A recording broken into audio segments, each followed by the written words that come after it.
okay, I would normally have made you wait for this for like a Friday or something, but I'm impatient and I want to review it. So I'm going to review this. This is Transformers Earthspark Terran Thrash Warrior class. I don't think there's any other version, at least not yet. So here he is. I got this figure the other day because there's been some bad things going on. You don't need to know details, but some very bad, very sad, very upsetting things going on. And I was allowed to spend a small amount of money to cheer myself up, and this is what I went for. The question is, at the end of the review, has it done its job? I assume during the review that will become apparent, but we'll get on with things. So here he is, and from what I can tell, it's a reasonably good representation of the character. I've only seen bits of the show, and they don't seem to transform that often. They just walk around as robots and talk a lot. It's not really my thing.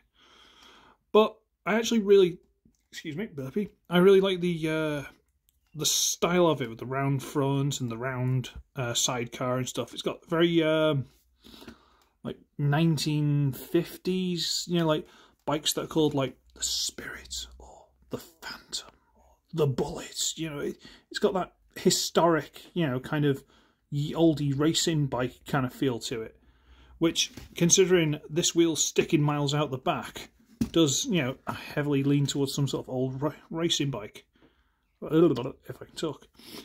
And it rolls like you wouldn't believe. That's me pushing it over. The only slight drawback is this wheel for the transformation is on a hinge, so if you bend it, push it too far, that wheel will go underneath. But still rolls, surprisingly. Let's see if I can put this little clip in here. Whee! So yeah, I really like this figure. The bike mode is exactly what you think it is. You know, it's a little bit gappy, a little bit hollow, but it was £14. You know, in modern day, £14 nothing. So what do you expect? And there are various elements, like you can see the face right there, like right there. But again, you've got to look at it from the side or something like that. If you're just looking around these sort of angles, you don't notice it. You can actually go, oh look, there it is. Yeah. I'm not a huge fan of this giant lump, but if you consider this being a sleek, you know, bike and all the rest of it, generally speaking, they will have the engine just slapped right in the middle, and there might not be that much ground clearance. But Bill, I assure you, rolls like a champ. I don't know what this isn't the most flat surface in the world, but you know, it's, you know what, really like it. It's got like little dials and stuff molded in. It's got nice handles with the you know, the levers and stuff. Fuel tank, seat painted in this quite nice dark metallic, and yeah, it's very pretty. And it's even got, if you have this individually, it's got a little kickstand you can fold down. Don't think it works very well, but it is there. They have tried. Okay, you just move it down a little bit or something, whatever, it's fine. So let's talk about something that's not exactly perfect on it. The arms are right there, like not even hidden really, they're just pushed out of the way. They're right there. But is this a new thing on motorbikes? Motorbike Transformers? Is it? Are you sure? Because you see, Legacy Road Rocket, arms are right here, all the way there. Animated Prowl, arms are all the way there. And granted, they've hidden them, but you can still see the hands sticking out the back. Transformers Prime Deluxe RC, arms are right there, you can see the hands. It's a thing on motorbike Transformers. The only thing that you could try and say was animated Oil Slick. But honestly, his arms were right there, they just hid his hands. The rest of the arm is literally all right there, the front forks of the bike. And if you want to say sidecars aren't cool, well, you've come to the wrong place, because this sidecar is exceptionally cool. And Belucius said, because they've got, someone's made one of these, an upgrade kit for the Legacy version of Prowl. Belucius has said if I manage to get hold of that, he'll send me the figure, but might have to go creep into the missus on that one and ask her very nicely, but that's going to be a no. So, you know, we got some size comparisons, so Put a little footrest thing down. He's skinnier than her, but he's got the sidecar to make up for it. He's nowhere near the size of this, but this is an animated figure, and animated figures are huge. So I guess he's kind of mid-size. If you don't want either of those two, I can bring in old Wild Rider. So he's about smallish deluxe. Okay. I just dropped something. Hey, let's get into transformation. So you can take this off. Again, you can take this off. It's a separate piece. It's very hollow separate piece, but you can. Makes that quite exposed how hollow it is, but fine. Again, little stand. Does it work? I'm not sure exactly how it's supposed to be. Is it just supposed to go to there? I don't know. I don't know how that works, but whatever. So that's it on its own. Now, people have tried to argue this has got 4 modes. So, as they are basically progressions of the transformation, like a Gur walk mode, that kind of thing. We'll get to them as we go. That we'll take off and put to the side. Okay. So first thing first is we're going to locate the incredibly well hidden... Oh, I'm kidding. We're going to untab the hands. They just grab hold of these pegs here. Grab hold of those. And rotate the shoulder pieces, which also include the handlebars, up.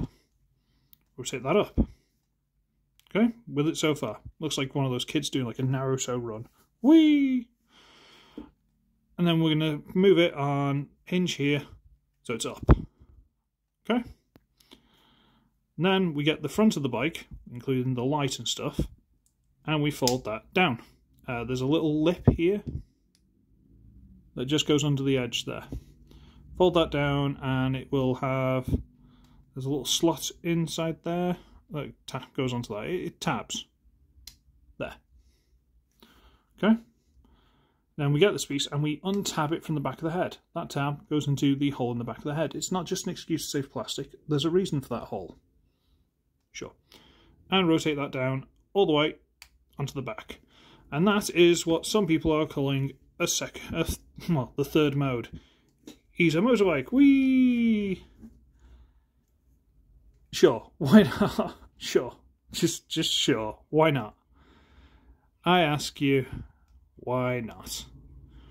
But let's go on to the third mode, which is possibly one of my favourites, if I'm honest with you. We can untab this piece. It has these 2 giant pieces here. These little spiky bits go into those big slots there. And this comes up, and there's a little slot in the back of the seat there. It goes onto this little nub in there. And it's not the most secure thing in the world, but it just about goes on and it stays on, and as long as you don't put any pressure on it, it stays there. So, you know. And from here, what we're going to do is get the arms out of the way and rotate so the front, the crotch, is at the front. And you can tell it's the crotch because it's got stuff there instead of being hollow and having a very awkward model stand. Why do they keep doing that? Okay. Now we can fold these back, and they're on ball joints. So we just rotate them so that wheels are underneath. And this is arguably the third mode. And I'm not going to let go of him because, you know. And he's on wheels. Whee! Think of it as like a Beast Machine's rat trap. And he can, you know, go around at speed, go around corners, you know. It's fun, you know? It's just a little bit of fun. You can just whee around the place. And then we can go on to the actual robot mode, which, again, I quite like because effectively he just steps out of this mode. And that is, go to the side here. We get this piece and we untab it. There's a tiny little tab there that goes into what will be kind of like an ankle guard kind of thing. We'll get to it, and you basically just step out of that, fold it all the way down, straighten the knee out, and he just steps out of the wheel. I like how fluid that is. Yeah, that little groove there. Again, you just untab it, roll down, robot mode. It's a very fluid motion, and you can imagine him rolling around and then just stepping out of it. It's just this really nice fluid motion. I imagine someone will have lots of fun stop motion in that. Send it to me if you do. And here he is in his robot mode. this is where you're going to love it or hate it. He's incredibly skinny. There's not a lot to him. He's a very, very thin figure. But that's by design. He's supposed to look like this. That's what he looks like in the show, right? Excuse me. He's quite hollow, but on the inside, it's not that noticeable. Like, in the arms, you have to look underneath to see if they're hollow, and that's not too bad. Again, because there's that little mass of him, even the waffling isn't that bad. The legs, not that bad. The feet, not that bad. Because there's not enough space in him to make waffling. And he looks like that, and he's got... You could consider that a backpack if you want, but there's hardly anything to it, so it's not really there. You know, it's just a bit of vehicle mode tidily packed up on his back. The handles are hidden inside. The wheels are part of the legs, so you can't hide those. The knees are style, like a stylish design. There's no kibble on him. There's no kibble. I love that they've even painted the inside of the knee gold. So, because that paint's not going to scrape, because it's inside the mechanism.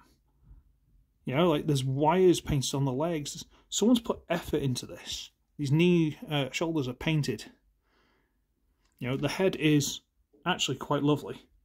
Not on a ball joint, on a swivel, but you'd struggle putting it on a ball joint because the hole in the back of the head's got to line up for the transformation. So I understand why they've done that. You know, the light on the chest. Even this got detail in it like an engine. Very well done. Very, very well done. These ball joints are quite tight on mine, and I would love to put a little bit of oil on them, but it's fine. And something I've kind of ignored up until now, we've got the sidecar. Well, what you do with the sidecar is you fold this wheel under, and there's this little half hexagon shape. And what you do is you line that up with one of the wheel gaps, or possibly one of these smaller ones. There you go. And that's what happens with him. And this, you can just use that hole in the back and plug it in. And because of the shape, it just gives him a slightly bigger backpack. He still stands perfectly well with it. And even if that was the backpack, that's better than a lot of the deluxes we get these days. A lot of the deluxes have the entire car mode just smushed up into a lump on their back. He hasn't. It's actually really well done.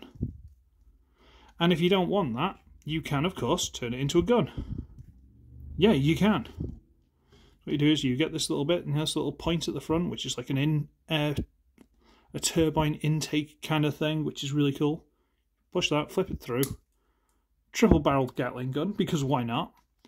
And you get this piece here, and you fold it over, and it becomes like a sight. And yeah, you can use this big wheel on the peg, and you can put it in the hand and stuff, but why would you do that when you can use the hole there, and you can give him almost a Megatron-style arm cannon? And considering how skinny this figure is, he then gets this giant arm cannon,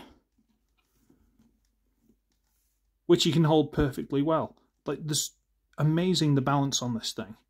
Like, how did they do this? One little thing I have noticed, and it could just be with mine, is when I rotate this bit back, it doesn't want to go. I have to kind of push it up a little bit, like twist it a little bit to get it to go back. But it's fine. But, yeah, I really like this figure. Really, really do. And he's one of those figures that, let's just pop this off. He's really expressive. He's a really expressive figure. You can just have him just sort of like stand around. And he's just poses. He just looks like something that's stepped off the screen. You know, he's one of those things. He's just like, hi everybody, how you doing?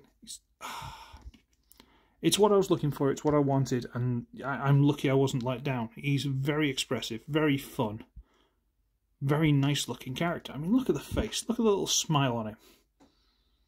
If that's a smile, I don't know.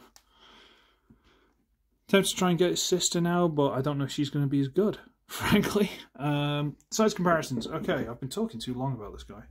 So, because I've got both, I don't have to transform. There's a animated Prowl, who is huge.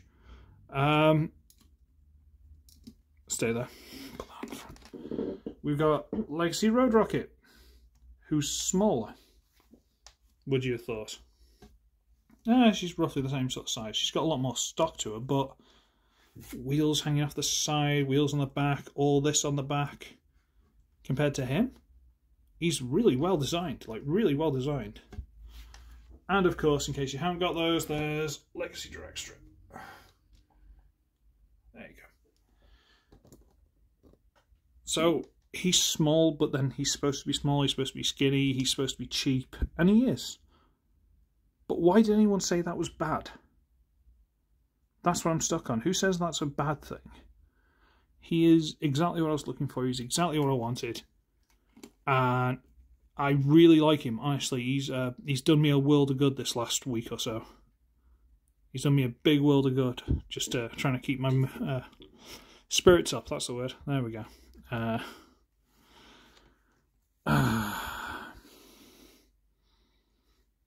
Like I say, even the backpack, it's not that intrusive. I have to try and push it through a bit. And plug it on the back. Doesn't even look that bad. Like him, really do. Anyway, I'm going to Scarpa. There aren't many reviews of this guy, and the ones that aren't very well watched. So if you enjoy this review, share it just to make sure that people actually go, hey, he's actually a good figure. There you go. And I'm going to Scarpa. So, I should be ugly, I should be wretched. I shall see all of you in the next one. But he isn't ugly and wretched. He's actually quite cool. Bye-bye.